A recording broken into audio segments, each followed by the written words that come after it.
مجازی محبت والے وہ ہیں جو سائے سے محبت کر بیٹھتے ہیں، اور حقیقی محبت والے وہ ہیں جو قلب رومانی تک پہنچتے ہیں۔ سنا ہوگا نا تم نے وہ؟ جی رہ جاتی ہیں پرچھائیاں۔ ہاں جی، سنا؟ یہ پرچھائیاں، یہ دنیا پرچھائی ہے۔ تو یہ جو مذہبی لوگ ہیں یہ پرچھائیوں سے محبت کرتے ہیں، اپنے جیسوں سے، جی اپنے جیسے پیروں سے، اپنے جیسے نبیوں سے۔ تو وہ پرچھائیاں جو ہیں وہ آگے چل کے اندھیرے میں غائب ہو جاتی ہیں، کیونکہ اندھیرے میں سایہ نہیں رہتا۔ تو جو حقیقی محبت ہے وہ اس اصل کی تلاش کرتی ہے کہ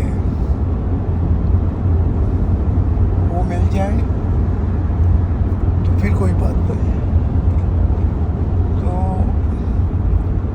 میں نے اپنی کتاب میں کہا ہے رومانٹک محبت یہ مذہبیت سے ہے، اس کو مان لو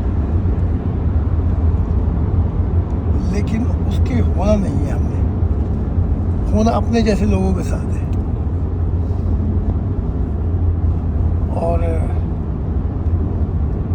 کچھ لوگ ہیں جو حقیقی ربانی کے محل تک پہنچتے ہیں، یہ جنتیں ہیں، وہ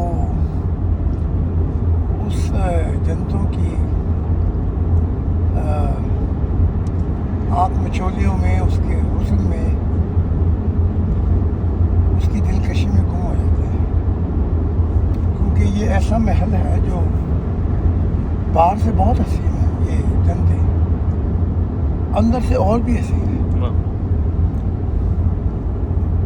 لیکن وہ حقیقت جو ہے وہ کسی مقام میں نہیں پائی جاتی ہے۔ یہ مکان کی تلاش کرتے ہیں، وہ لامکان ہے، وہ کسی اپنی کائنات میں سماتا نہیں ہے۔ تو ہم جس کے مکی ہوئے اس کا کوئی مکان نہیں ہے۔ تو یہ پھر وہ ایک دکھ اور غم گہرا ہو جاتا ہے جو اس کو پانا چاہتے ہیں۔ تو پھر ہوتا یہ ہے کہ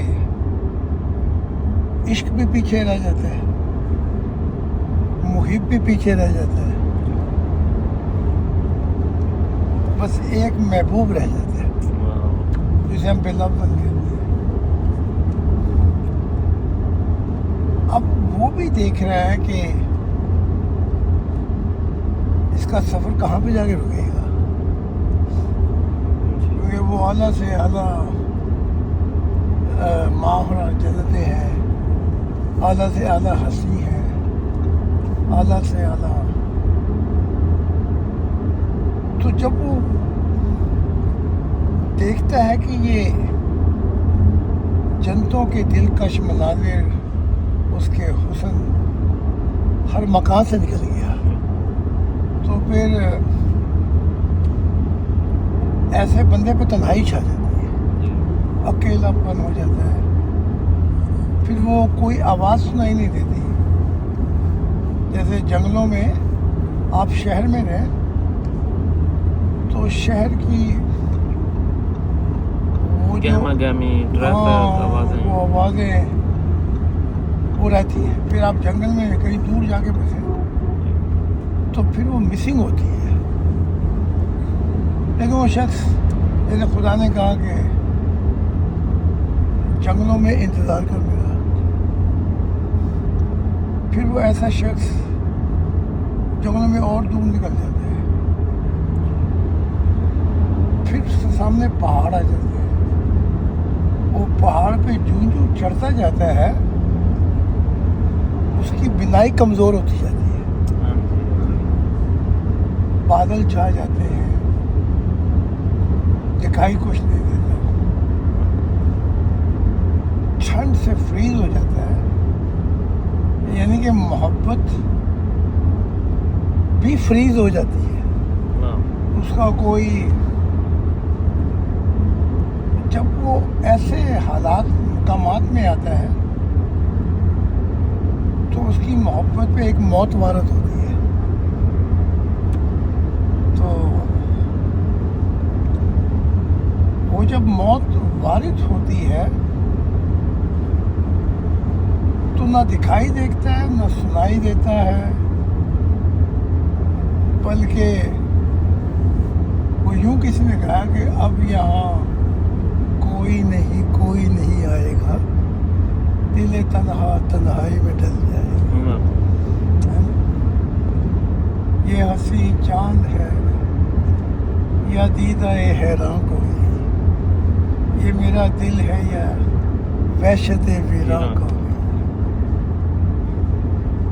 زندگی ہے زندگی ہے یا یہ ہے زلف پریشان کوئی.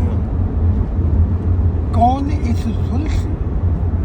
اس الجھی ہوئی زلف کو سلجھائے گا, وہ پھر ایک ایسی گہری نیند سو جاتا ہے کہ موت بھی اسے نہیں جگا سکتی. بس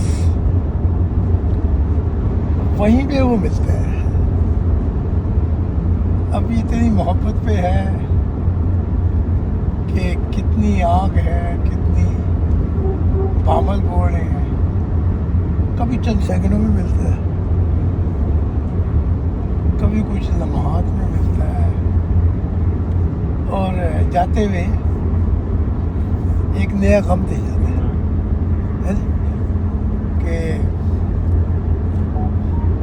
جانا تھا ہم سے دور, بہانے بنا لیے, اب تم نے ہم سے کتنی دور ٹھکانے بنا لیے. رخصت کے وقت جو آپ نے آنسو ہمیں دیے, ان آنسوؤں سے ہم نے فسانے بنا لیے. بس پھر یہی غم, وہ کہتے ہیں نا کہ کیا, اس کی مثال یہ ہے کہ وہ نہ گھر کا رہتا نہ گھاٹ کا رہتا. پھر اسے کہیں بھی گھر محسوس نہیں ہوتا, وہ اس کا کچھ ایسا کوئی ٹوٹ کیا جاتا, کوئی لے گیا اس کا. بس یہیں سے پھر وہ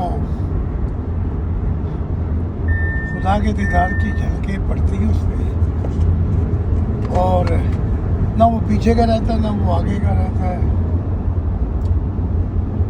وہ خدا کی طرح پردیسی ہو جاتا ہے. بس یہ ہے حقیقت. باقی یہ بس سائے ہے, مجازی ہے. ہاں, دل بہنا تھا مجھے, تو میں دل بہلا ہوں, دل نہ بہلا. بس یہ ہے. تو جتنے بیٹھے ہمارے ساتھ یہ مجازی محبت کرنا. ٹھیک ہے, چلو.